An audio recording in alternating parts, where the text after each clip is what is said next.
So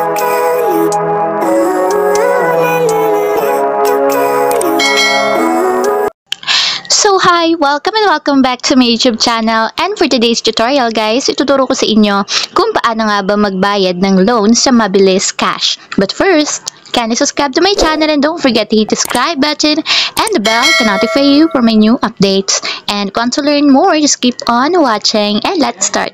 So ayan guys, for today's video, para makapagbayad tayo ng loan natin sa Mabilis Cash is kailangan lang buksan natin yung ating account or application ng Mabilis Cash.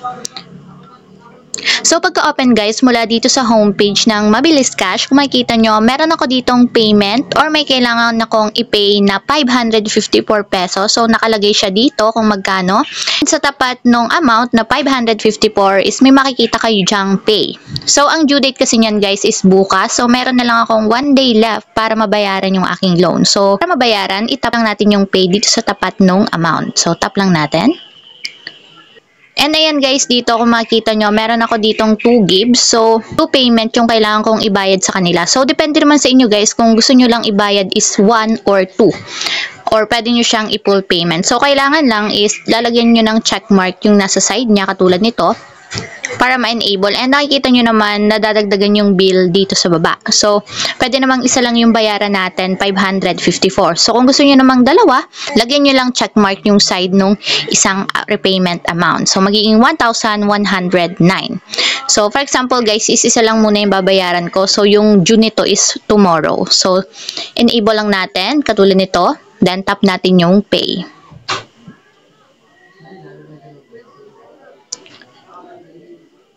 So, ayan guys, after nyan dito, mamimili tayo kung paano tayo makakapag-payment kay Mabilis Cash. So, pwede siya sa e-wallet through GCash, PayMaya, ShopeePay, or Lazada. So, scroll up natin and pwede din naman dito guys sa retail outlets. So, pwede siya through 7-Eleven, Cebuana, M. Lawilier, USSC, True Money, or pwede siya sa direct debit card. So, katulad ng bangko ng UBP. So, ipapakita ko na lang sa inyo guys is through GCash since meron akong funds sa GCash. So, i-enable lang natin yung GCash. Itap natin yung checkmark dito sa side katulad nito hanggang sa maging enable. Lagay na dito guys yung procedure para makapag-payment tayo kay Mabilis Cash. So, kailangan daw, ikakopy muna natin yung contract number or yung reference number dito sa taas. So, may copy naman, itatap lang natin yung copy and automatic makakopy na siya sa clipboard ng ating phone. So, ito yung step na nandito sa baba. So, magla-login daw muna tayo sa GCash. Then, tatap natin yung pay bills, loans, and then hanapin natin yung SkyPay. So, pagkatap ng SkyPay guys is ipipaste lang natin yung contract number. And doon na natin mare-review yung pagpipayment natin. So, ayan guys, pagka-copy nung contract number, so magla-login daw tayo sa GCash. So, lalagin ko lang yung GCash. Guys, pagka-login sa GCash, so sabi sa step is, dito pupunta daw tayo sa bills. So, tap natin yung bills. Then, dito sa pay bill guys, hanapin nyo yung loan. So, tap natin yung loans. Then, after nyan, lalabas na dito yung mga pwede nating pagbayaran. So, hanapin natin dito guys is yung SkyPay. So, scroll up lang natin. So, hanapin natin siya sa S, SkyPay. So, ayan guys, SkyPay loans yung hahanapin nyo. So, tap natin yung SkyPay loans. So, after nyan, pagka-tap ng SkyPay loans, ilalagay lang natin yung amount kung magkano ba yung babayaran natin kay Mabilis Cash. So, kung matatandaan nyo, 554 lang yung babayaran ko. So, yung exact amount yung ilalagay nyo dito sa amount. Then, contract number guys, ipipaste nyo lang yung kinapin natin kanina dun sa application ng Mabilis Cash. Then, dito sa mobile number is ilalagay nyo lang yung inyong mobile number na nakaregister sa Mabilis Cash. So, kapag okay na guys, na ilagay nyo na yung amount kung magkano yung ibabayad nyo, then contract number, ipipaste nyo lang mula dun sa account ng Mabilis Cash, then yung inyong 11-digit mobile number. So, scroll up na natin after nyan. Then, tap na natin dito is yung next.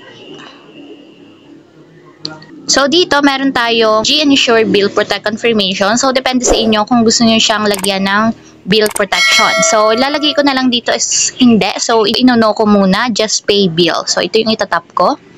So, ito yung pinakang confirmation or yung pinakang summary ng ating pagbabayaran. So, nakalagay dito is yung amount. So, naging 564 pesos siya since merong charge na 10 pesos kada transaction. Kaya, naging 564. So, ang kabuuan kasi guys is 554 lang yung babayaran ko. So, kaya may service fee na 10 pesos. So, check nyo yung contract number and then yung mobile number ninyo. Then, kapag okay na guys, tap na natin yung confirm para ma-confirm na natin yung ating babayaran. So, ayan guys, ito na yung pinakang reference number or payment receipt ng binayaran nating loan kay Mabilis Cash. So, i-keep nyo lagi guys itong mga transaction receipt nyo kasi importante to once na magkaroon tayo ng problema. And isi-save nyo lang lagi sa inyong mobile phone.